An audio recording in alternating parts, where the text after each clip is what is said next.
Olá, sou o pastor Murilo. Estou aqui mais uma vez para trazer uma mensagem de esperança e de amor para o teu coração. E hoje, o título da nossa conversa é Defina seu objetivo. No nosso bate-papo, então, vamos falar de objetivo. O objetivo é a descrição daquilo que se pretende alcançar. Por exemplo, o objetivo da maioria das pessoas é enriquecer. Ocorre que há muitas passagens no Novo Testamento ensinando que os seguidores de Cristo precisam remover o mal das suas vidas. Temos que crucificar a carne com as suas paixões e concupiscências, como vemos em Gálatas 5:24. Algumas vezes as pessoas não entendem essas instruções bíblicas e pensam que a vida de um cristão é vazia e despojada de todo prazer. Mas Deus não tem intenção de deixar um vazio, de tornar nossas vidas vácuos sem significado. Ao contrário, Jesus deseja justamente preencher o vazio que existe no coração do homem. Quando nosso mestre nos diz que precisamos remover o pecado, ao mesmo tempo nos mostra outras coisas que são muito melhores para preencher nossas vidas e fazê-las mais ricas. Por exemplo, quando Paulo disse a Timóteo, foge outro sim das paixões da mocidade. Ele imediatamente acrescentou uma instrução positiva para encher o esvaziamento que é recomendado em 2 Timóteo 2:22. Segue a justiça, a fé, o amor e a paz com os que, de coração puro, invocam o Senhor. Timóteo tinha que remover o mal, mas imediatamente lhe foi ofertado o bem no seu lugar. Gálatas 5:19-21 torna essa distinção muito clara. Precisamos crucificar a carne, removendo suas obras das nossas vidas. Mas Paulo não parou por aí. Ele continua essa lista de obras proibidas com uma descrição do fruto do Espírito. Gálatas 5:22-23. Aqueles que vivem no Espírito devem andar no Espírito. Devemos desenvolver cada uma dessas virtudes como a parte mais importante da nossa personalidade, do nosso caráter. O fruto do Espírito tem que ser produzido na vida de cada seguidor de Cristo. Consideremos as 9 características do fruto do Espírito para nos ajudar a desenvolver essas virtudes enquanto procuramos viver e andar no Espírito. Nosso mestre nos previne, no Evangelho de Lucas, quanto à busca e ao uso do dinheiro, tema sobremaneira importante, seja para o rico ou para o pobre. O que é o dinheiro? Uns pensam, ele é tudo, abre todas as portas. Sem ele, nada se faz. Com ele se pode comprar todas as pessoas. Outros dizem, é o esterco do diabo. A tudo e a todos corrompe, mas não compra a felicidade. O fato é que o dinheiro é um valor ambíguo, ou seja, será bom ou mal conforme o uso que dele se faz. Por exemplo, na busca desenfreada da riqueza está a cobiça e o apego exagerado ao dinheiro e aos bens materiais. Um sentimento que leva o homem a fazer do dinheiro um ídolo, uma espécie de Deus, e a servi-lo como se fosse escravo. É uma tentação comum que afeta toda a humanidade. E por causa dessa idolatria, desse culto às riquezas, atiçado pela ambição, entra a desonestidade nas relações sociais. Surgem a tapeação, a mentira, o engano, a corrupção, o luxo, o esbanjamento, junto com a pobreza e a miséria. Enfim, toda a sorte de pecado. Em todos os tempos e culturas, a cobiça ao dinheiro alimentou as ilusões humanas. Em nosso tempo, talvez mais do que em outros, dado o desenvolvimento das comunicações e da publicidade. Nos nossos dias, há um deslumbramento fácil por tantas ofertas de gozo, de prazer e de felicidades possíveis e imagináveis, tudo proporcionado pela febre do consumismo, o grande mal da humanidade. O dinheiro é, sem dúvida, um símbolo poderoso de mando, posse, prestígio e status. Por um lado, ele concentra as conquistas materiais dos homens. Do outro lado, se mata e se morre pelo dinheiro. O pobre que mal consegue sobreviver com o que ganha, nem sempre pode, mas procura economizá-lo. O rico, quanto mais gasta e esbanja, tanto mais procura acumulá-lo. Os evangélicos deveriam ter um objetivo bem definido a respeito da riqueza, do dinheiro, da sua posse e do seu valor real. Há uma parábola de Jesus no Evangelho de Lucas que nos previne. O dinheiro e sua cobiça são armadilhas que impedem o acesso à verdadeira riqueza, ser rico para Deus. Destaco e ao mesmo tempo convido você a examinar Lucas 12, 13 e 21. E nos primeiros tempos da igreja, como nós sabemos, os cristãos praticavam a comunhão de bens, pelo menos em algumas situações. Como você pode ver em Atos capítulo 2, versículo 44 e seguinte, eles eram muito unidos. Tinham tudo em comum, compartilhavam o dinheiro entre todos conforme cada um precisava. Mas, apesar de todo o fervor inicial, começou bem cedo a competição das riquezas e a ambição na comunidade cristã. Isso deu motivo a problemas e desentendimento entre eles. Creio que Lucas 12 retrata essa situação de fato. O Evangelho segundo Lucas condena o apego ao dinheiro porque é uma falsa segurança e uma tentação constante que quase sempre nos afasta do reino de Deus. Destaco ainda outro aspecto. Ao mostrar Jesus se negando a agir como juiz na repartição da herança entre dois irmãos, o Evangelho, por sua vez, está negando à igreja qualquer função de caráter econômico na sociedade. A igreja não é chamada para dar suporte financeiro, planejar, regulamentar finanças, salários, projetos, etc. Não. Sua função social nesse setor não é econômica, mas é profética. Cabe à igreja, sim, ser fiel ao Evangelho. E por isso, denunciar a corrupção, reclamar ética e justiça dos seus próprios dirigentes e de todos os demais setores da sociedade, combater as ambições e se opor às desigualdades sociais. Para alertar seus discípulos contra o perigo da cobiça e a tentação das riquezas, Jesus usou uma parábola, como era seu costume. Um homem rico ficara mais rico ainda com a colheita. Nem sabia mais onde e como guardar sua riqueza. Fez novos e maiores celeiros e começou a fazer planos de administração dos seus bens. Dali para frente, pensava estar garantido até o fim da vida, ao abrigo de todas as dificuldades, doenças e desgraças. Seu dinheiro seria a sua segurança. Não tinha por que se preocupar com nada mais. Estava mais que rico. Pensou consigo mesmo. Eu direi à minha alma: alma, tens em depósito muitos bens para muitos anos. Descansa, come, bebe, folga. Mas Deus disse: louco, essa noite te pediram a tua alma. E o que tens preparado para quem será? Assim é aquele que para si ajunta tesouros e não é rico para com Deus, como vemos em Lucas capítulo 12, 19 e 21. Nosso mestre então concluiu a parábola. Toda aquela riqueza não serviu para garantir nada à vida daquele homem, nem mais um minuto além do tempo que havia de desfrutar. Ele morreu naquela mesma noite, deixou tudo que havia conseguido. O seu dinheiro ficou para os outros e ele nada aproveitou daquilo que havia ganho. O crente que objetiva prioritariamente se tornar um homem de negócios cristão bem-sucedido, terá uma desilusão saída do inferno, por confiar na sua própria sabedoria, ao invés de confiar na sabedoria de Deus. Digo isso porque nosso verdadeiro objetivo é o de alcançar esta tão grande salvação conquistada por Jesus na cruz do Calvário, para mim e para você, sendo aí sim um cristão bem-sucedido. Se Deus abençoar o lado material da tua vida, maravilha! Se não, você será bem-sucedido do mesmo jeito. E em 1 Timóteo 6,6, vemos que o verdadeiro sucesso é a piedade com contentamento, não importando o ganho. A finalidade principal desse nosso bate-papo é a de ensinar a pensar. E para podermos entender a mensagem do nosso mestre contida nesse versículo que acabamos de ver em 1 Timóteo 6, precisamos definir o significado bíblico dessa palavra piedade nesse contexto.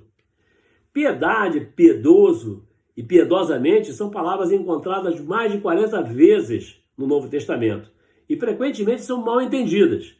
Na língua portuguesa brasileira, segundo o Novo Dicionário Aurélio, segunda edição, a palavra piedade vem do latim e tem dois sentidos. O primeiro significando amor, respeito às coisas religiosas, religiosidade e devoção. O segundo significando pena dos males alheios, compaixão e dó. Na linguagem popular, e muitas vezes no Antigo Testamento, a palavra piedade tem o segundo sentido e traz a ideia de compaixão, misericórdia. Mas no Novo Testamento, o sentido normalmente é o do primeiro, ou seja, devoção a Deus ou respeito às coisas religiosas.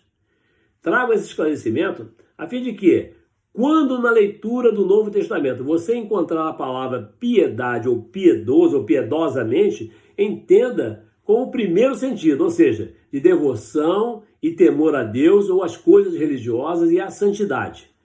Na maioria dos casos, essas definições vão comunicar melhor o sentido original da palavra. Examinemos alguns exemplos através dos quais você não terá mais dúvidas, aliás, para entender e receber essas mensagens.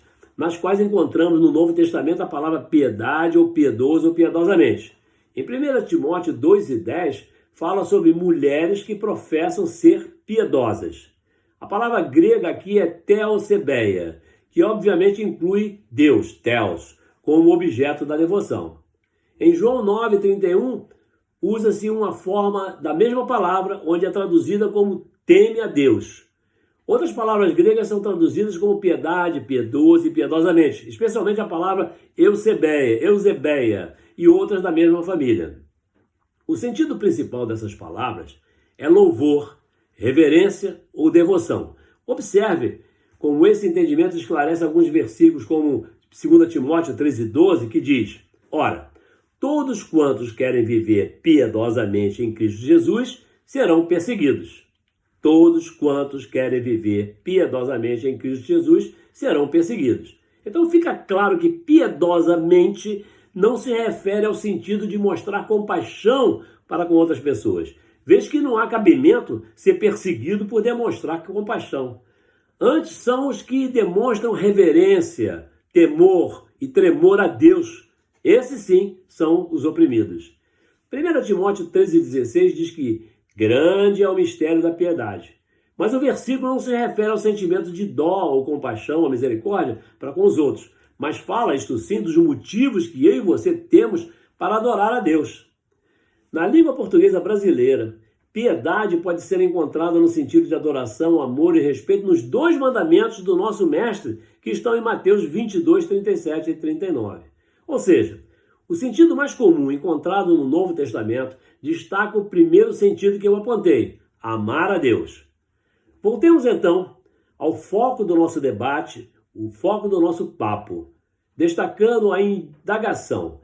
Qual é o sentido de trabalhar prioritariamente só para ser rico?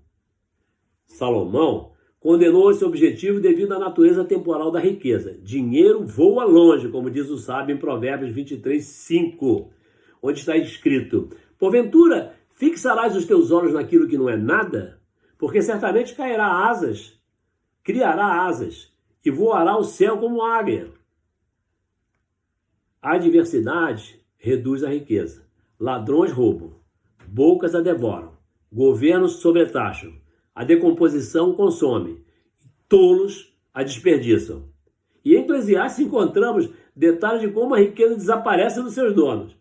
Correr atrás da riqueza é vaidade e aflição de espírito.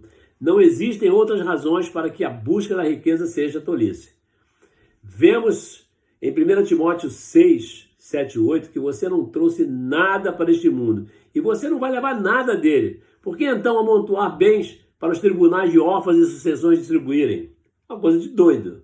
Riquezas não satisfazem. Quanto mais você tiver, mais ainda você vai querer, porque como está ensina Eclesiastes 5:10, quem amar o dinheiro, jamais dele se fartará. E quem amar a abundância, nunca se fartará da renda. Também isso é vaidade.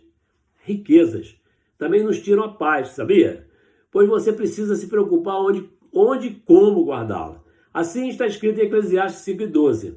Doce é o sono do trabalhador, quer coma pouco, quer muito, mas a fartura do rico não o deixa dormir. Temos que abandonar nossa própria sabedoria, fica claro. Nossa sabedoria diz que você pode resolver todos os seus problemas com a riqueza. Nossa sabedoria diz que você não nasceu com as mesmas tentações dos outros homens. Nossa sabedoria diz que você viverá por muito tempo. Ela diz que você pode guardar a riqueza sem nenhuma preocupação. Nossa sabedoria diz que o dinheiro te fará feliz. Mas o pior aspecto, ainda por vir, a busca desmedida de riqueza destrói a nossa alma. Sucesso financeiro, riquezas ou fortunas como objeto prioritário é muito perigoso e muito enganador. E Paulo, em 1 Timóteo 6, versículo 9, advertiu: mas os que querem ser ricos caem em tentação, e em laço, e em muitas concupiscências, loucas e nocivas, que submergem os homens na perdição e ruína.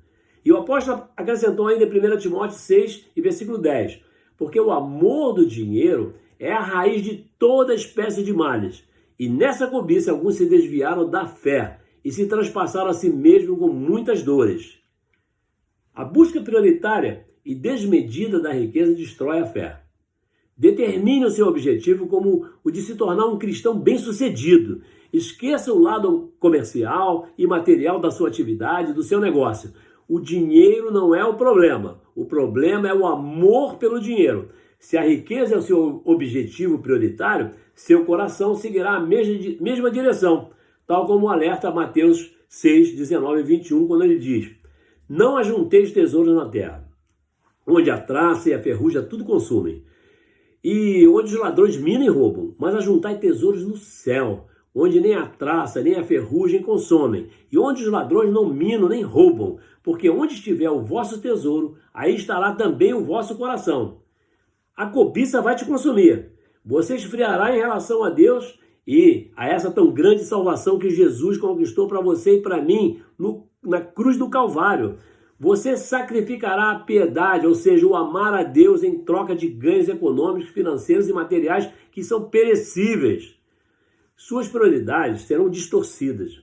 Você abandonará Cristo e poderá acabar como aquele ex-governador do estado do Rio de Janeiro, que já acumula 282 anos de cadeia. Sabe por quê?